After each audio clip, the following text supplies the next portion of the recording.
আপোনাক MOS External Affairs and Textile. হয় আপোনাক দিছে MOS Minister of State External Affairs and Textile. খুব দুটা কিন্তু বৰ ইন্টাৰেষ্টিং টেক্সটাইল টু আপুনি হ'ব টেক্সটাইল টু আপুনি নিজে পঢ়া সাবজেক্ট আৰু external affairs this is very very interesting আৰু মই ভাবো যে এটো অসমবাসীৰ কাৰণে এটা গৌৰৱৰ কথা যে মিনিষ্টাৰ অফ ষ্টেট এক্সটাৰ্নাল এফেয়াৰ্স আৰু এটো ব্ৰেকটো মই আপোনাক এই ব্ৰেকিং নিউজটো দিবলৈ পাই মই নিজেও গৌৰৱান্বিত ধন্যবাদ মই নিজে গম পোৱা নাছিলো এতিয়া আপুনি জনাইছে মোক যে মোক বৈদেশিক মন্ত্ৰালয় আৰু বস্ত্ৰ শিল্প এই দুটা প্ৰদান কৰা হৈছে টেক্সটাইলছ এণ্ড এক্সটাৰ্নেল এফেয়াৰ্ছ মই নাজানো কি বুলি ভাবি মোদী ডাঙৰীয়াই মোক এনেধৰণে দিছে মই সততাৰে কাম কৰিবলৈ চেষ্টা কৰিম টেক্সটাইল ছাবজেক্টটো মোৰ ছাবজেক্ট মই বস্ত্ৰশিল্প প্ৰযুক্তিবিদ্যাৰ ছাত্ৰ আছিলোঁ গতিকে সেই ক্ষেত্ৰত ৱাৰ প্ৰফিটৰ ৱেভিং স্পিনিং বা প্ৰিণ্টিং সকলোবিলাক ৰাইট ফ্ৰম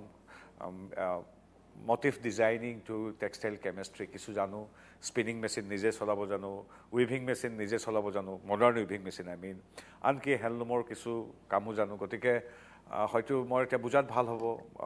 মই বুজি পাম টেকনিক্যাল কথাখিনিও সেই কথাখিনি সব ষ্টাডি কৰি হয়তো মোদী ডাঙৰীয়াই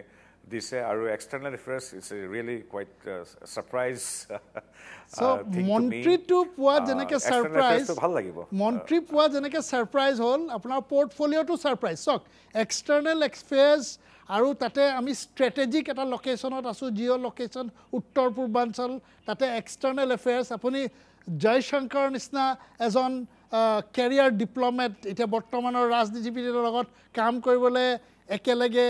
পাব মই ভাবো তাতকৈ ভাল কথা হ'বই নোৱাৰে একচুয়ালি হয়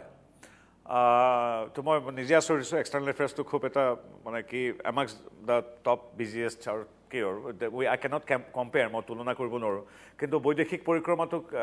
অতি গুৰুত্বপূৰ্ণ মন্ত্ৰালয় বুলি ভবা হয় গতিকে তাত মোৰ দৰে এগৰাকী নৱাগতক বৈদেশিক পৰিক্ৰমা দিয়াটো এটা মোৰ জীৱনৰ এটা এচিভমেণ্ট মোদী 3ত অন্তৰ্ভুক্ত হোৱাটো এটা মোৰ কাৰণে এটা অতি আনন্দদায়ক কথা তাৰ ওপৰত এতিয়া বৈদেশিক পৰিক্ৰমা আৰু মোৰ নিজৰ বিষয় বস্ত্ৰশিল্প এই দুটা দিয়াৰ কাৰণে মই কৃতজ্ঞ ধন্যবাদ মোদী ডাঙৰীয়া